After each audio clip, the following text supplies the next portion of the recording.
Menurut Isaac Newton, gaya gravitasi adalah gaya interaksi yang timbul antara dua buah benda yang memiliki massa dan terpisah pada jarak tertentu. Mungkin kalian pernah dengar cerita atau histori bagaimana bisa Isaac Newton menemukan hukum gravitasi universal. Apa? Oke, jadi ceritanya konon si Newton ini sedang duduk di bawah pohon apel, kemudian dia melihat ada apel yang jatuh. Nah, basically secara natural semua benda yang berada di atas permukaan bumi itu pasti kalau kita lepas just like this chalk, ini kapur ini kalau dilepas pasti akan jatuh. Tetapi yang membuat Newton berpikir saat itu, kebetulan mungkin malam ya, ceritanya nih pas malam, dia duduk di bawah pohon apel, terus dia melihat apelnya jatuh. Apel yang berada di ketinggian tertentu itu bisa jatuh. Kemudian dia lihat bagaimana dengan benda yang posisinya lebih tinggi dari si apel.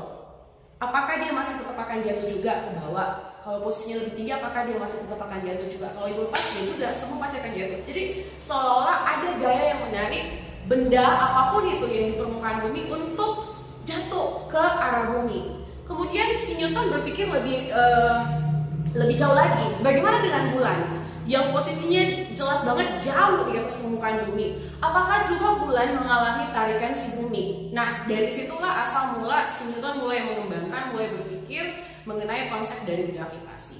So, ada dua pertanyaan fundamental saat itu. Kalau memang gaya tarikan si bumi bekerja pada apel ataupun semua benda yang ada di permukaan bumi, seharusnya bulan juga mengalami gaya gravitasi dong, atau gaya tarikan bumi dong.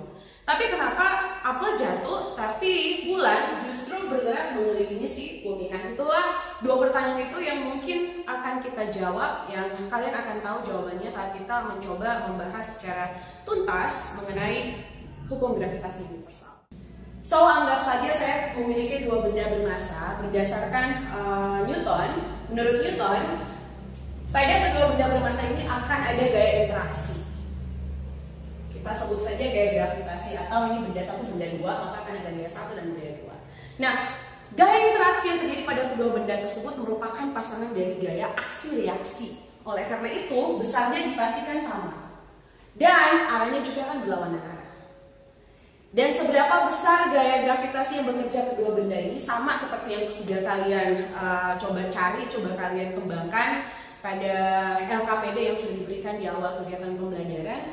Ada paling tidak dua variabel yang mempengaruhi besarnya gaya gravitasi. Yang pertama massa benda, dan yang kedua jarak. Dan kita dapat persamaan mereka, gaya gravitasi itu berbanding lurus dengan massa, sedangkan dengan jarak akan berbanding terbalik. Artinya apa? Semakin besar massa benda, maka gaya gravitasinya akan makin besar. Akan tetapi jika jarak antara kedua benda tersebut semakin jauh, maka gaya gravitasinya itu akan semakin kecil. Oleh karena itu dipastikan gaya interaksi antara Ozias dan Jason itu jauh lebih kecil jika kita mau cari tahu berapa gaya interaksi antara Ozias dan rokok misalnya. Karena ya we know that masanya rokok jauh lebih besar dari Jason untuk jarak yang sama ya. Nah, selanjutnya agar persamaan F gravitasi ini bisa menjadi equation yang solid, maka Newton menambahkan satu konstanta yang disebut dengan konstanta gravity. Konstanta gravity di sini sangat kecil. Kalau kita lihat angkanya 6,67 kali 10 pangkat minus 11. Oleh karena itu, tentu saja saat saya melepas kapur, ada gaya interaksi antara kapur dan saya dan juga kapur dan bumi. Tetapi jelas saat ibu melepas kapur ini, dia tidak akan menuju saya, tetapi akan menuju bumi karena gaya gravitasi antara kapur dan bumi lebih besar. Kenapa? Massa bumi jauh lebih besar dari massa Budiesi. Kenapa bulan tidak jatuh ke bumi? Tentu saja kita sudah belajar yang mengenai gerak melingkar beraturan. Bulan mengorbit mengelilingi bumi, dan kita tahu syarat dari benda bergerak melingkar harus ada yang pertama gaya sentripetal, dan yang kedua harus ada kecepatan tangensial. So, itulah perbedaan antara bulan dan apel. Pada apel dan bulan sama-sama memiliki gaya tarik atau gaya gravitasi yang bekerja pada kedua benda tersebut, bulan dan juga bumi. Pada bulan, jelas banget arah gravitasinya ke bawah ke bumi sama juga. Pada bulan gaya gravitasinya ke bumi. Tetapi kenapa bulan tidak jatuh?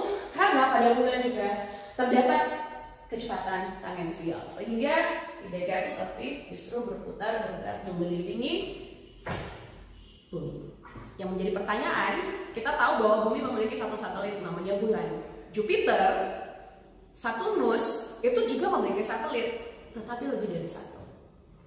Kamu bisa menganalisis kenapa bulan di Jupiter dan Saturnus bisa jauh lebih banyak daripada di bumi. Kaitkan dengan massa, kaitkan dengan gaya gravitasi. Sekarang kita akan coba berlatih menyelesaikan kasus hukum gravitasi, khususnya untuk gaya gravitasi. Anggap saya punya dua benda bermassa yang berbeda, 2 kg dan 4 kg, terpisah sejauh jarak 2 meter. Nah, gampang saja kalau kita mau mencari tahu berapa gaya interaksi yang terjadi antara dua benda, kita tinggal memasukkan ke dalam equation. G M kali M bahagi R kuadrat, berarti G kali 2 kali 4 bahagi 2 kuadrat. Kita akan dapat hasilnya 2G. Nah, sekarang apa yang terjadi jika jarak kedua benda saya ubah? Dalam kasus ini saya perbesar, dari awalnya 2 meter menjadi 4 meter. Nah, kita lihat sekarang, gaya gravitasi berbanding terbalik dengan R. Artinya semakin besar R, gaya gravitasi akan makin kecil. Sehingga kalau kita masukkan ke dalam equation, F gravitasi yang bekerja sekarang adalah G kali 2 kali 4 bahagi 4 kuadrat sama dengan 1/2G. 2 menjadi lebih kecil dari yang awalnya 2G menjadi 1/2G. Problem berikutnya. Nah, sekarang ada 3 partikel atau 3 benda bermassa. Benda A, B, dan C. Benda A massanya 1 kg. Benda B 9 kg dan benda C 1 kg. Benda A dan benda B terpisah pada jarak 8 meter. Pertanyaannya sekarang, berapa total gravitasi yang bekerja, gaya gravitasi yang bekerja pada benda C? Nah, hal pertama yang harus kamu lakukan adalah menggambar vektor gaya gravitasi yang bekerja pada benda C. Tentu saja yang pertama dia mengalami interaction force with objek A. Maka di sini akan ada FAC, kemudian another interaction force with object B.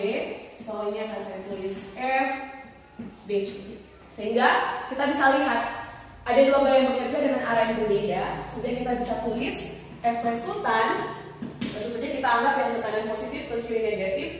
Kita bisa tulis FBC dikurang FAC. Masukkan ke dalam persamaan, maka kamu akan mendapat nilai G, B 9, C 1. So 9, 1 bahagi jaraknya ini anggap saja benda C letaknya di tengah. So di sini pasti 4 kuadrat dikurang dengan G 114 kuadrat. So kita akan dapat hasil ini 9G kurang 1G bahagi 16 atau 8G per 16 atau hasilnya 1/2G Newton. Easy. Contoh problem selanjutnya, apabila kita menginginkan benda C memiliki resultan gaya 0. Tentu saja kalau saya letakkan di tengah, resultannya tidak akan 0 karena gaya gravitasi antara C dan B itu jauh lebih besar dibandingkan dengan gaya gravitasi antara C dan A.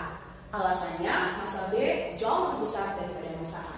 So yang harus saya lakukan adalah saya mengubah posisinya.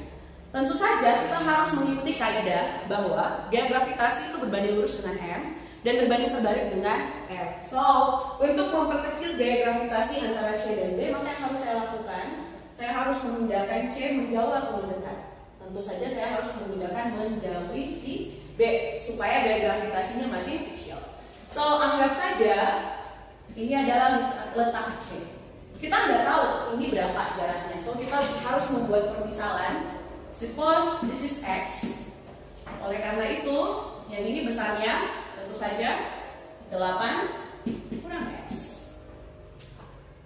Sehingga kita bisa buat supaya total gravitasi pada benda C sama dengan 0, maka kita buat persamaan FAC sama dengan FBC. Artinya G massa A1, massa C1 bahagi X kuadrat sama dengan G massa B 9, massa C1 bahagi 8 kurang X kuadrat. Hasilnya seperti apa? Berarti di sini G, and then di sini 9G, kemudian di sini X kuadrat yang di sini 8 kurang X kuadrat. Just do the math dengan cara mengakarkan. Kita akarkan saja, ini bisa habis, ini habis. Kalau kita akarkan, maka kita akan dapat hasil. Di sini tersisa 1 per X sama dengan ini, yang harus saya hapus harusnya G. Ini tersisa 3, 8 kurang X, maka kita tinggal kali silang saja. 8 kurang X sama dengan 3X, 8 sama dengan 4X, it means kita akan dapat X sama dengan 2 meter. Selanjutnya untuk soal yang lebih kompleks, apabila terdapat 3 objek bermassa dan tidak terletak pada satu garis lurus, maka kita harus menggunakan teknik vektor to solve this kind of problem. So, misalnya saya punya 3 benda bermassa M sama masanya dan juga berada pada jarak R satu sama lain, it means ini segitiga sama sisi, sudutnya 60 derajat. Misalnya, saya mau mencari tahu berapa resultan gaya gravitasi yang bekerja pada benda M. Hal pertama yang harus saya lakukan adalah saya harus menggambar vektor gaya yang bekerja pada benda tersebut. Tentu saja antara benda ini dan sana ada gaya tarik menarik, just like this. Kemudian antara benda ini dan sana juga ada gaya tarik menarik, just like this. So kita akan lihat ada 2 gaya yang bekerja pada benda. Dan ini sudutnya 60 derajat.